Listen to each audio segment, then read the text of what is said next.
Assalamualaikum anak-anakku yang soleh dan solehah.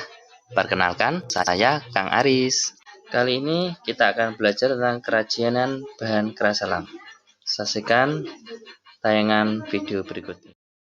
Ada 3 tujuan pembelajaran kita pada kesempatan ini. Diharapkan nanti setelah mempelajari, menonton, melihat video pembelajaran ini, anak-anak semua dapat menjelaskan pengertian kerajinan bahan keras. Yang kedua, memahami prinsip kerajinan bahan keras. Dan yang ketiga, menjelaskan jenis dan karakteristik bahan keras. Kita mulai untuk poin yang pertama, yaitu pengertian kerajinan dari bahan keras. Kerajinan pada umumnya adalah suatu proses untuk membuat produk dengan menonjolkan fungsinya untuk dipakai maupun sebagai pajangan dengan nilai estetika yang indah. Sementara, kerajinan bahan keras adalah sebuah kerajinan tangan yang menggunakan bahan-bahan keras dalam proses pengolahan dan sekaligus menjadi bahan baku utama dari sebuah produksi kerajinannya. Sebagai contoh berikut ini adalah miniatur kereta api yang terbuat dari bahan kayu. Ada 2 fungsi kerajinan pada umumnya. Yang pertama adalah fungsi pakai. Fungsi pakai di sini adalah produk kerajinan yang mengedepankan aspek fungsional. Yang kedua, fungsi hias. Fungsi hias memang hanya menonjolkan nilai estetika dan keindahan dibandingkan fungsi barangnya. Sebagai contoh, untuk kerajinan fungsi pakai dan hias, di sini Bapak menampilkan keranjang yang terbuat dari rotan untuk fungsi pakai, sementara lampu yang terbuat dari bambu untuk fungsi hias. Ada 3 prinsip yang perlu kalian ketahui terkait kerajinan bahan keras. Apa saja itu? Yang pertama, keunikan bahan kerajinan. Yang kedua, keragaman muatan nilai dalam produk kerajinan. Dan yang ketiga, aspek rancangan dalam produk kerajinan. Kita masuk kepada yang pertama, yaitu keunikan bahan kerajinan. Bahan dasar yang dapat digunakan sebagai kerajinan mungkin semester-semester sebelumnya sudah kamu pelajari, yaitu dapat dibuat dari bahan alam, bahan buatan, bahan limbah organik, dan bahan limbah anorganik. Semua bahan dapat diperoleh dari alam maupun diolah sendiri, bahkan hingga memanfaatkan bahan limbah yang ada di lingkungan sekitar.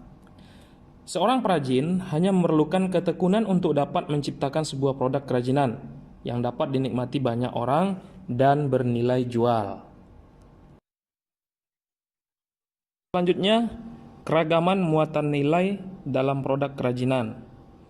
Banyaknya bentuk produk kerajinan tidak lepas dari gagasan ataupun ide manusia yang dapat berawal dari suatu pikiran dan kehendak melalui tindak cipta.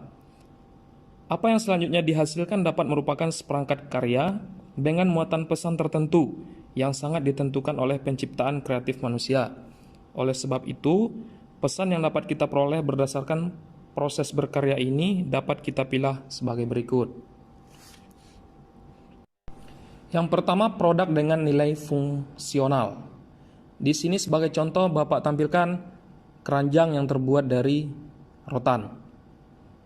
Yang kedua, produk dengan nilai informatif.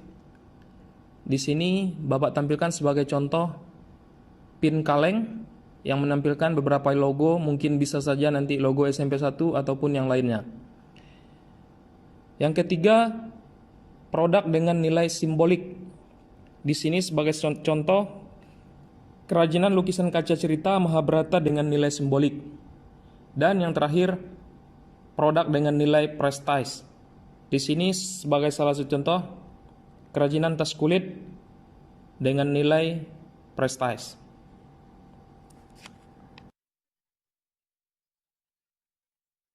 Yang ketiga, aspek rancangan dalam produk kerajinan. Proses pembuatan sebuah produk kerajinan tidak terlepas dari salah satu unsur penting, yaitu bagaimana melakukan pertimbangan saat membuat rancangan yang dapat melibatkan berbagai aspek teknologi serta mengandung tanggung jawab terhadap budaya bangsa Indonesia. Produk kerajinan mengandung banyak faktor yang perlu menjadi bahan acuan dan pertimbangan. Adapun faktor-faktor permasalahan objektif yang diperlukan untuk diketahui sebelum perancangan adalah sebagai berikut. Yang pertama, faktor teknis. Ada 3 poin penting yang perlu kita pahami di sini, yaitu metode produksi yang handal. Poin kedua, penerapan daya mesin atau manual. Dan yang ketiga, tingkat kemahiran sumber daya manusianya. Selanjutnya, faktor ekonomis. Kita sebagai perajin harus memahami bagaimana pemasaran yang tahan atas persaingan, sistem pemasokan atau distribusi, selanjutnya kebijakan penciptaan untuk hak cipta. Yang keempat, nilai jual dan keberadaan suku cadang, serta selera masyarakat terhadap produk tersebut. Untuk sisi faktor ergonomis, ada 4 poin yang perlu kita perhatikan, yaitu bagaimana terkait kenyamanan, keamanan, kesesuaian, dan kepraktisan produk yang kita buat tersebut. Selanjutnya, faktor sains dan teknologi. Ada 2 poin yang perlu kita kembangkan di sini, yaitu terdapat unsur kebaruan atau temuan baru, inovasi atau modifikasi.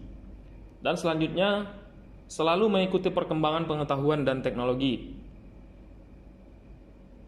Untuk faktor kelima, faktor estetika, yaitu menampilkan bentuk keindahan, produk yang memiliki daya pikat, penggarapan atau hasil yang detail, dan kesan atau tampilan yang bisa kita buat. Yang terakhir adalah faktor kondisi lingkungan. Kondisi lingkungan ini berkaitan erat dengan nilai budaya di masing-masing daerah tersebut. Jadi untuk daerah kita, apa nilai budaya yang bisa kita kembangkan? Dari situlah kita beranjak untuk membuat rancangan dalam pembuatan sebuah produk. Selanjutnya adalah jenis dan karakteristik kerajinan bahan keras. Ada 2 jenis bahan keras yang biasa digunakan untuk membuat suatu produk kerajinan. Yang pertama, bahan keras alam. Bahan keras alam ini adalah bahan untuk karya kerajinan yang diperoleh dari alam sekitar dan merupakan sumber daya alam, baik hutan, bumi maupun perairan. Yang mana sifat dari bahan keras alam ini sifatnya solid, kuat, padat, dan tidak mudah berubah bentuk. Selanjutnya, bahan keras buatan. Bahan keras buatan ini adalah bahan untuk karya kerajinan yang diolah dan dicampur dengan bahan tertentu, sehingga menjadi keras dan memiliki sifat kuat dan tahan lama. Sebagai contoh, untuk bahan keras yang pertama yaitu bambu, ataupun yang kedua kerang. Sementara untuk bahan keras buatan, contohnya yaitu kaca ataupun kaleng yang terbuat dari logam. Demikian materi yang saya sampaikan. Untuk perhatiannya saya ucapkan terima kasih. Semoga bermanfaat. Wassalamualaikum warahmatullahi wabarakatuh.